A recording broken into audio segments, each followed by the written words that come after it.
पृथ्वी से किसी एक एस्टेरॉयड की टक्कर की वजह से आज से हजारों साल पहले डायनासोरस की प्रजाति जो पृथ्वी पे मौजूद थी वो पृथ्वी पर से पूरी तरह से खत्म हो गए थे। क्या भविष्य में किसी इसी तरह से कोई एक एस्टेरॉयड पृथ्वी से टकरा कर हमारे पूरी मानव जाति का है जो खात्मा कर सकता है? साइंटिस्ट हर पल इसी तरह के एस्टेरॉयड्स के ऊपर हर पल नज़र रखे हुए होते हैं पृथ्वी से। बात है 2004 की, जब किट पीक नेशनल ऑब्जर्वेटरी के साइंटिस्टों ने आसमान में एक ऐसी चीज़ को नोटिस की जो कि बहुत ही अजीब था। उन्होंने उसको जब ऑब्जर्व किया तो देखा कि उसकी पाथ काफ़ी अजीब है, जो कि हमारे पृथ्वी से काफ़ी करीब गुजर रही है और ये हमारे पृथ्वी की ओर काफ़ी तेज़ी से आ रही है।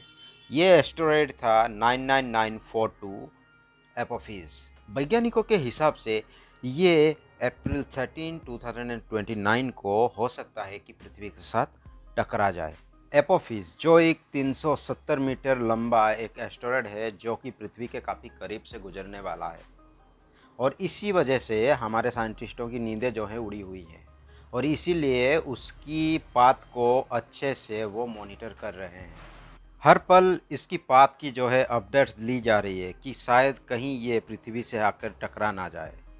370 मीटर लंबा ये एस्टेरॉयड 3 फुटबॉल फील्ड जितना बराबर है और इसकी चांसेस, साइंटिस्ट ने इसकी पाथ को, इसकी ट्रैजेक्टरी को स्टडी करने के बाद ये पता लगाया है कि इसकी चांसेस जो है 2.7% है कि ये हो सकता है कि हमारे पृथ्वी के साथ टकरा सकता है, यानी कि इसकी चांसेस जो है ना के बराबर है। इससे पहले इंसानों ने ऐसी तबाही नहीं देखी जो कि 1994 में एक कॉमेट को जुपिटर ग्रह से टकराते हुए पहली बार देखा।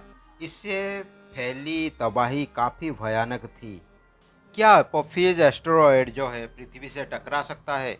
क्या इंसानों के पास ऐसा कोई तरीका है कि हम अगर ये एस्टेरॉयड पृथ्वी की तरफ सीधा आए टकराने के लिए तो क्या हम इसे बच सकते हैं? क्या हमारे साइंटिस्टों ने इतना डेवलपमेंट कर लिया है कि हम इस तरह से खगोलीय घटनाओं से हम खुद को सुरक्षित रख पाएँ?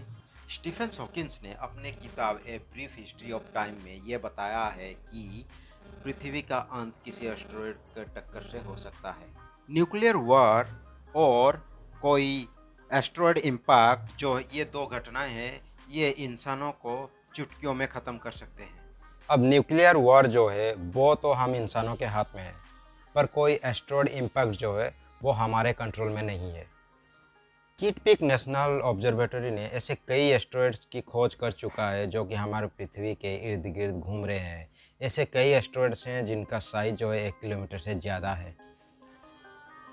वैसे तो साइंटिस्टों की कैलकुलेशन के हिसाब से ये पता चला कि ये जितने भी सारे एस्टेरॉयड्स हैं ये पृथ्वी से टकराने की चांसेस जो है काफ़ी कम या फिर ना के बराबर है। फिर भी अगर इनमें से कोई एस्टेरॉयड पृथ्वी से टकराता है तो इनमें इतनी ताकत है कि ये पूरी तरह से एक कॉन्टिनेंट को बर्बाद कर सकते हैं। पृथ्वी के इतिहास में ऐसा कई बार हो चुका है, कई एस्टेरॉयड्स पृथ्वी से टकरा चुके हैं।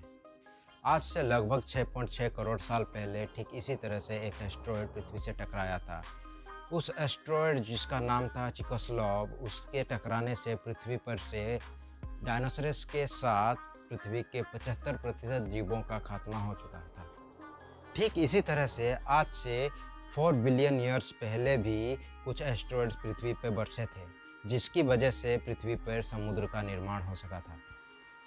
सवाल अब भी वही पे है, क्या इंसानों के पास कोई ऐसी तकनीक है जिसकी बदौलत वो इस तरह की किसी एस्टेरॉयड की इम्पैक्ट को पृथ्वी से होने से रोक सके?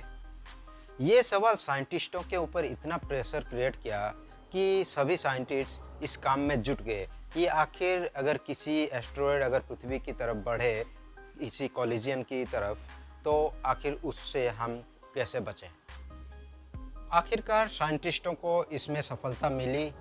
हमारे पास ऐसी टेक्नोलॉजी मिल गई है कि उससे हम किसी भी ऐसी एस्टेरॉयड को हम उसकी डायरेक्शन को जो है उसको डिफ्लेक्ट कर सकते हैं या फिर उसकी स्पीड को जो है कम कर सकते हैं। हाल ही में नासा ने ये करके दिखाया है। नासा ने एक मिशन को लॉन्च करके एक एस्टेरॉयड की ऑर्बिट को चेंज करने में सफलता हासिल की है। साइंस की दुनिया में ये एक बहुत बड़ी अचीवमेंट है। कि आगे जाके हमें किसी भी एस्ट्रॉयड इम्पैक्ट से डरने की ज़रूरत नहीं होगी, क्योंकि इससे पहले भी इसी एस्ट्रॉयड इम्पैक्ट की वजह से पृथ्वी पर जो है जीवन का अंत हो चुका है। इसीलिए नासा ने बहुत पहले से ही इसके ऊपर रिसर्च करना शुरू कर दिया था। तो फिर आइए जानते हैं नासा के उस मिशन के बारे में। इस मिशन का नाम था डार्ट, यानी कि double asteroid redirection test spacecraft. Basically इस मिशन का जो गोल था वो था कि ये स्पेस पे जाकर एक एस्टेरॉयड को हिट करे और हिट करने के बाद जो है उसका डायरेक्शन को और स्पीड को चेंज करे। इस मिशन के लिए नासा ने डिडिमोस बाइनरी एस्ट्रॉयड सिस्टम को चुना, जो कि पृथ्वी से 1,09,43,549 किलोमीटर दूर था। इतने दूर का एस्ट्रॉयड सिस्टम ढूंढने का कारण ये था ताकि ये जब कोलिजन हो वहाँ पे तो इसकी नेगेटिव इफेक्ट पृथ्वी पे ना पड़ पाए और हमारी पृथ्वी इस कोलिजन से सेफ रहे।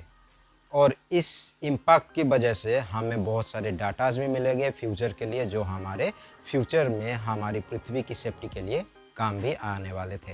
इस बाइनरी सिस्टम में भी नासा ने 160 मीटर डायमीटर का एक एस्ट्रॉयड को चुना और उसको अपना टारगेट बनाया, जिसमें कोलिजन होने वाला था। टारगेट एस्ट्रॉयड का नाम था डिमोर्फोस एस्ट्रॉयड। इस मिशन का जो काम था बहुत ही सिंपल था।